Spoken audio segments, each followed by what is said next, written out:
इल्ज़ामात लगना या लगाना ये कोई बात नहीं, उसके लिए हम बैठे हैं साबित करने के लिए कि आया उन इल्ज़ामात को हम पर साबित भी हो सकता है या नहीं। मैं बात ये कर रही हूँ कि जब आप मीडिया ख़ास तौर से अगर आप एक प्रोग्राम कर रहे हैं और आपके जहन में है कि अगर ये कहीं दिखाया गया तो कोई रिएक्शन है, कहीं दिखाया गया तो आप एक कौमी सतह की बात क्यों नहीं करते? आप क्यों इलाकाई सतह की बात करते? आप एक कौमी सतह की बात क्यों नहीं करते? मैं कुछ वक्त आपा बिल्कुल आप वजह फरमाती हैं, बहुत सारी ऐसी चीज़ें हैं, हम इसको एक स्टेप और आगे लेके जाते हैं। मुत्तहिदा कौमी मूवमेंट ने एक बहुत अच्छा बिल डी वेपनाइजेशन के हवाले से कौमी असम्बली में जमा कराया, हम सब ने उसकी तारीफ़ की और ये मीडिया गवाह है, ये पाकिस्तान की आवाम गवाह है कि हम सब आपके साथ खड़े हुए कि इसको एक स्टेप और आगे लेके जाना है। मगर आप इसकी इब्तदा बड़ी जमात के तौर पे यहाँ पे कर सकते हैं। हम रिस्पॉन्सिबिलिटी की बात कर रहे हैं कि बड़े भाई की हैसियत से आपकी जिम्मेदारी। अच्छा, आप ये डी वेपनाइजेशन की बात कर रही हैं ना, परसों का डॉन अखबार उठाइए, उसमें एक आर्टिकल छपा है गुड डॉक्टर बैड मेडिसिन, और उस अखबार में ऑथेंटिक ये पूरा आर्टिकल है, ये लिखा है कि सूबाई वजीर दाखिला साहब से असेंबली में सवाल पूछा गया कि आपके पास ज़ाती लाइसेंस शुदा असलाह कितना है। उन्होंने खड़े होकर जवाब दिया उनके पास 350 ज़ाती लाइसेंस शुदा असलाह है। आप बताइए, एक शख्स को 350 लाइसेंस शुदा असलाह लेकर एक वजीर दाखिला बैठा है, आप किससे कहती हैं डीवेपनाइज कराएं? ठीक बात है। मैं रज़ा हारून साहब आपसे भी बात करूंगी और इसी हवाले से बात करूंगी क्योंकि अब प्रोग्राम के आखिरी हिस्से में हम लोगों से बात करेंगे और बेहतरी की तरफ जाएंगे, अमन की बात करेंगे, प्यार की बात करेंगे। एक छोटी सी ब्रेक नाजरीन, इसके बाद हम वापस आएंगे। ये जमहूरियत है और एक जमहूरी पार्टी है जो कि अवाम के सामने जवाब दे। हम इस बात को भी अप्रिशिएट करते हैं, अवाम से भी बात करेंगे। एक छोटी सी ब्रेक, मिलते हैं ब्रेक के बाद।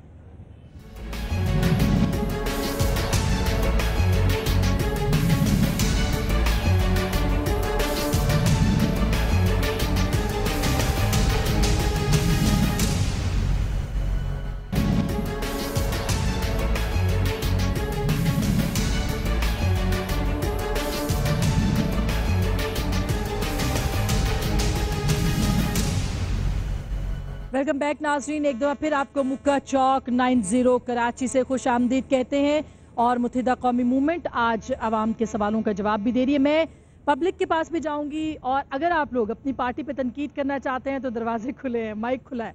जी, इधर मेरा भाई। जी अस्सलाम वालेकुम। मैं अपना रज़ा हारून साहब से एक सवाल पूछूंगा कि जैसे कि हम ख़ुद तकरीबन 35-40 साल से यहाँ रह रहे हैं, समझ लो कारोबार के लिहाज से हमें आज तक कोई ऐसी परेशानी हमने नहीं देखी, समझ लो बिल्कुल जैसे अपने घर में रह रहे हैं। और ये जो हम 2-3 साल से देख रहे हैं कि यहाँ पे टारगेट किलिंग हो रही है और यहाँ पे कहाँ पे गाड़ियाँ जलाई जाती है या कहाँ ज्यादा होती है। पश्तो स्पीकिंग है? जी, मैं बिल्कुल पश्तो स्पीकिंग हूँ। अच्छा, ठीक है, ओके। तो चलिए, आपका सवाल ये है कि 3 साल से ये क्यों हो रहा है, ठीक है? और ये क्वेश्चन फ्रॉम रज़ा भाई, you have just didn't have all the past when you were in government. Why are you clearing it now? Why not you clear it when you were in government? ठीक है, you have just said that you didn't have all the past when you were in government. Why are you clearing it now? Why didn't you clear it when you were in government? Why didn't you take press conference and हाँ, ये रज़ा हारून साहब, ये genuine question है, जल्दी से जवाब दे दीजिए या 2 और 3 लोगों से बात करनी है। जी, जब आप हुकूमत में थे तो आपने क्लियर नहीं किया, अब क्यों? अच्छा, मैं समझा दूसरा सवाल भी ले रहा। मैं देखें, 2 बातें, एक तो सवाल नहीं कमेंट था, और अगर ये मेरा पश्तून भाई, मेरा पख्तून भाई यहाँ बैठ के ये बात कह रहा है कि यहाँ पे हमारे दरमियान बैठा है, नहीं, उन्होंने भी कहा ना, और ये भाई अगर ये बात कह रहा है यहाँ बैठकर कि इसको यहाँ कोई प्रॉब्लम नहीं, हमारे दरमियान बैठा है, हमारा भाई है, और पिछले 3 साल से यही तो केस हम बता रहे हैं कि अचानक ये क्या शुरू हो गया, 3 साल में ऐसी क्या तब्दीली आ गई, 2 मेंबरान असेंबली में आए और अचानक इस शहर के अंदर ऐसी चीज़ें शुरू हो गई। तो ये समझने की चीज़ है, बड़ा अच्छा कॉमेंट है। दूसरी बात ये कि जो मैंने इख्तियारात की बात की थी, बेटा ये लॉ एंड ऑर्डर मेंटेन करना हुकूमत के सारे वजीरों का काम नहीं होता। लॉ एंड ऑर्डर मेंटेन करना काम होता है वज़ारत दाखिला का, सूबे के वज़ीर आला का और कानून नाफिज करने वाले इदारों का। जो शख्स जिस चीज़ का जिम्मेदार है, अगर वो अपनी जिम्मेदारी पूरी नहीं कर रहा है, इसका मतलब है वो अपनी जिम्मेदारी फेल कर रहा है। मेरे पास IT की मिनिस्ट्री थी, जब मैं IT का मिनिस्टर था तो मैंने अपने 3 साल दौर में जो कारनामे किए हैं, जो कुछ मैं कर पाया, उसका मैं जवाब दूँ हुकूमत में, मैं अपने साथ वाले वजीर का जवाब दे नहीं। अच्छा, रज़ा हारून साहब, आई एम सॉरी मगर यहाँ पे टाइम कम रह गया, लोगों से बात करनी है। यहाँ पे खातून जी हमारी सीनियर। बेटा आप कह रही थी पहाड़ी का, वहाँ मेरी अपनी भांजी रहती है, 4 दिन बंद रही है वो छोटे छोटे बच्चों को लिए। कौन उनको पानी देने वाला है, कौन खाना खिलाने वाला है? वहाँ कोई किसी की मदद नहीं कर रहा था। जब फौज आई है वहाँ तब निकाला है घरों से उनको। ठीक है, ये तो कराची का अलमिया है, समझे? और रंगी टाउन के वो बुरे हालात हैं कि बेटा वाकई वहाँ से बनारस से निकल नहीं सकता कोई। आज तक बनारस को बंद करा हुआ है। ठीक, बहुत बेहतर। मैं क्विकली यहाँ पे एक और भी जी स्टूडेंट्स भी हमारे साथ मौजूद है यूनिवर्सिटी के, उनसे बात करें। जी मेरा सवाल है कि जब कोई इंसान पाकिस्तान के लिए निकलता है सही काम करने के लिए, मीडिया या आवाम उसे क्यों नहीं देखती है? अब लेट्स सपोज अगर मुस्तफ़ा कमाल भाई ने पाकिस्तान के लिए काम किया, कराची के लिए काम किया, मीडिया ने उसे कवर क्यों नहीं किया? यहाँ तक कि हमारे जहनों में ये बस आ दिया जाता है कि हम सिंधी हैं तो हम मरते दम तक सिंधी को ही वोट करेंगे, हम पंजाबी हैं तो हम पंजाबी को ही वोट करेंगे। क्यों? हम वो क्यों चीज़ नहीं देख पाते जो चीज़ सही है, जो बंदा सही काम कर रहा है हम उसे क्यों नहीं वोट करते? अगर हम अपनी गवर्नमेंट और एनपी की बात करें तो एनपी गवर्नमेंट हम वो चीज़ बर्दाश्त करेगी या वो चीज़ रियलाइज करेगी कि जब गर्मी में लोड शेडिंग होती है तो गरीब का क्या हाल होता है? ठीक है, बहुत बेहतर। इन्होंने भी मीडिया पे सारा इल्ज़ाम धर दिया, हर कोई मीडिया पे इल्ज़ाम धर रहा है। वसीम अख्तर साहब, ये तो बड़ी ज्यादती है। मगर एक बात क्विकली मैं पूछना चाहूँगी, जो रज़ा हारून साहब ने कहा, आप पे ये भी एक इल्ज़ाम लगाया जा रहा है, बल्कि फेसबुक पे हमें अभी कमेंट आया है कि 1300 के करीब आपको खाली कागज़ दे दिए गए भर्ती करने के और अपने अहलकार भर्ती किए। 196 लोग जो पुलिस के मारे गए यहाँ पे, उनमें से 194 वो थे जिन्होंने ऑपरेशन में एमकेएम के खिलाफ हिस्सा लिया था। तो ये इल्ज़ामात भी आपकी जमात के ऊपर लगते हैं। हम इल्ज़ामात का जवाब भी लेंगे, लेकिन उसके साथ एक कदम और आगे आपकी जमात अब कर क्या सकती है इस मुल्क के, इस शहर के अमन के लिए? मुझसे सवाल जी आपसे।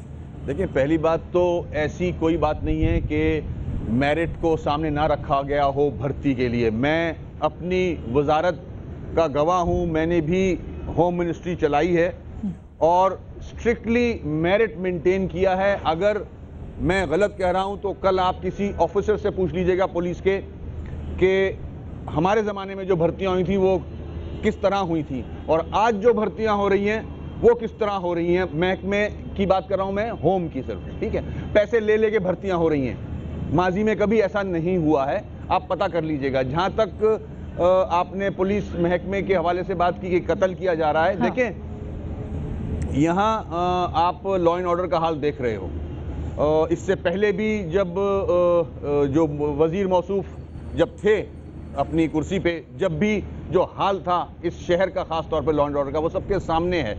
उनको कोई इंटरेस्ट ना माजी में रहा है ना आज है कि इस शहर के लॉ एंड ऑर्डर को मेंटेन करें। जहां उनकी अपनी कॉन्स्टिट्यूंसी है लियारी, आज भी उधर जंग चल रही है, इस वक्त भी गोलियां चल रही होंगी उस वक्त इधर। तो जब ये हालात हों और पुलिस स्टेट बन जाए और पुलिस जो है वो दूसरे सूबों से लाके यहाँ तैनात कर दी जाए, उनकी भर्ती पे मेरिट ना देखा जाए, डाकुओं को वर्दियां पहना के महकमे में लाया जाए, तो आपको बोलना चाहिए था, एहतजाज करना चाहिए था। मैं आज की बात कर रहा हूँ और फिर वो थानों में रह के अवाम से जुल्म करें। अवाम पे जो जुल्म यहाँ ढाया जाता है, मेरे ख्याल में आपको पता नहीं है, यहाँ अवाम ने आंखों से देखा है। और अगर कोई भी शख्स वो जुल्म बर्दाश्त नहीं करता और थाने से निकलने के बाद वो कोई बदला लेता है तो वो उसकी अपनी जिम्मेदारी है, एक इंडिविजुअल का फेल है। मुत्तहिदा कौमी मूवमेंट की कभी खुदा ना खास्ता ये पॉलिसी नहीं रही कि किसी को मार दिया जाए, किसी ऑफिसर्स को मार दिया जाए, या अगर किसी पुलिस वाले ने ज्यादती भी की है तो उसको खत्म कर दिया। ऐसा कभी ना माजी में रहा है, ना अल्ताफ भाई ने हमें ये सबक सिखाया है। हाँ, इंडिविजुअल का फेल हो सकता है। अब क्या हो सकता है अमन के लिए वक्त आपा, क्या हो सकता है, क्या कर सकते हैं, किस तरह से एमकेएम पहला हाथ बढ़ा सकती है? देखिए आसमा, ये जो हमारा मुल्क है ये बहुत खूबसूरत एक गुलदस्ते की तरह है। सारी ज़बानों के बोलने वाले, सारी कौमियतों के लोग यहाँ रहते हैं। अमन के लिए एक तो आप देखती हैं अच्छे माशरों में क्या होता है, दीवारें गिराई जाती हैं, पुल बनाए जाते हैं, राब्ते उस्तवार किए जाते हैं, आवाम से ताल्लुक़ बढ़ाया जाता है। हमारे यहाँ इसके बरक्स होता है, जब इक़्तिदार में आते हैं आवाम से लोगों का रास्ता कट जाता है, वो दूसरे रास्ते पे चले जाते हैं। देखिए, जो आप इस वक्त बात कर रही हैं अमन की, तो इसकी जिम्मेदारी किस पे जाएगी? किस पे जाएगी? क्या उस सियासी जमात पे जाएगी जिसके मैंडेट को तस्लीम ना किया जा रहा हो? मैं समझती हूँ अगर कत्ल हो रहे हैं और कातिल नहीं पकड़ा जा रहा, कत्ल हो रहे हैं और कातिल नहीं पकड़ा जा रहा, कत्ल हो रहे हैं और कातिल नहीं पकड़ा जा रहा, उसकी पूरी पूरी जिम्मेदारी हाकिम वक्त और हुकूमत वक्त पर। लेकिन कुछ जिम्मेदारी एमकेएम के ऊपर भी, आप भी तो हुकूमत में रहे हमेशा। उस वक्त होगी जब अभी कुछ अर्सा पहले हुकूमत से निकले होगी जब हमारे मैंडेट को भी तस्लीम किया किस तरह से आपके मैंडेट को तस्लीम किया जाए? हमें जब कभी कराची को बाकी छोड़ के चले जाए तो आपका मैंडेट तस्लीम, हमें आसमां छोटा सा, जब कभी कोई इख्तिदार या इख्तियार मिला तो लोगों ने देखा इस शहर में क्या काम हुआ, इस सूबे में क्या काम हुआ, जहाँ जहाँ जिस जगह भी, अभी मुस्तफ़ा कमाल भाई की बात हुई, ऐसे और बहुत सारे काम हुए, बेशुमार काम हुए। जी, इसका मतलब है कि आपको इख्तियार मिलेगा तो अमन होगा। ये भी लोग इस पे भी एतराज़ करते हैं कि हम मिलेगा जब इख्तियार होगा। बीबी, आपने अभी कहा कि एमकेएम के 100-1000 लोग पुलिस में चले गए। मैंने कहा आपके पास इंफॉर्मेशन पता नहीं कौन दे रहा है। नहीं, मैं तो अपने मीडिया, मैं अभी जो कमेंट आया उसकी बात कर रहा हूं। मैं आपको बता रहा हूँ ना कि आप ही के मीडिया के एक दोस्त, बड़े मोतबर नाम कामरान खान साहब ने जियो पर प्रोग्राम चलाया। 1000 लोग गिलियारी गैंग वॉर के दाखिल किए गए पुलिस में, एमकेएम का कोई शामिल नहीं है। आप ये बताइए, आप कहती अमन कैसे आए? आप कहाँ हैं? 14 लोग दिन दिहाड़े साना शेरशाह कबाड़ी मार्केट में मार दिए जाते हैं, किसी मुंह के किसी सियासी आदमी से एक लफ्ज़ नहीं निकलता, मीडिया खामोश है। अभी 12 लोगों को दिन दिहाड़े मारा जाता है, बस के ऊपर 64 अफराद उसमें जख्मी हो जाते हैं, उनकी लाशों को लूटा जाता है, गले में उनके अपनी पार्टी के परचम बांध के उनको उठाया जाता है। आप बोलते कहाँ, कैसे हम ये अमन कायम नहीं कर रहे, हम और क्या कर रहे हैं? क्या हम लाशें उठा रहे हैं? अमन के लिए क्या अमन किया के जा लिए सकता है? हम देखें, जिसकी अमन बहाल करने की सबसे बड़ी रिस्पॉन्सिबिलिटी है वो है हुकूमत, पुलिस, दीगर इदारे। जब तक वो सिंसियर नहीं होंगे, उन लोगों की पुष्पनाई जो की जा रही है क्रिमिनल की, वो जब तक ख़त्म नहीं होगी, कोई सियासी जमात ख़त्म नहीं कर सकती। इस शहर के लोगों ने इस मुल्क को बनाने के लिए जितनी कुर्बानियां दी हैं और जो आज तक दे रहे हैं, खुदारा इनके जख्मों पर मरहम रखने की जरूरत है। ये शहर रोजाना अरबों रुपए इस मुल्क के इंजन में डालना है और उसके मैंडेट को आप SHOs भर्ती हो रहे हैं, वो कहां से आ रहे हैं? उनको कराची का नहीं पता, दूसरे जिलों से जिनका कैरेक्टर भी ठीक नहीं है, जिनका जो पास रिकॉर्ड है वो भी खराब है, उनको यहाँ लाके पोस्ट किया जा रहा है, तो फिर अमन कैसे एक्सपेक्ट करोगे आप? चलिए, बहुत बहुत शुक्रिया, थैंक यू वेरी मच नाज़रीन। हम मुत्तहिदा कौमी मूवमेंट को दूसरी बार कटहरे में लेके आए, इनसे बात की, कराची के हवाले से बात की, इन्होंने बात सुनी और जिम्मेदारी का एहसास भी है। आज शब बारात की रात है, अवामी नेशनल पार्टी हो, पाकिस्तान पीपल्स पार्टी हो, मुत्तहिदा कौमी मूवमेंट हो, खुदा का वास्ता है कि ये मुल्क है तो आपकी जमातें हैं, ये मुल्क है तो आपका इख्तियार है, ये मुल्क है तो आपका इक़्तिदार है, और इस मुल्क की खातिर अगर आप कुछ कर सकते हैं तो आगे आइए, वरना अवाम अब बहुत बाखबर हैं, फैसला आपका।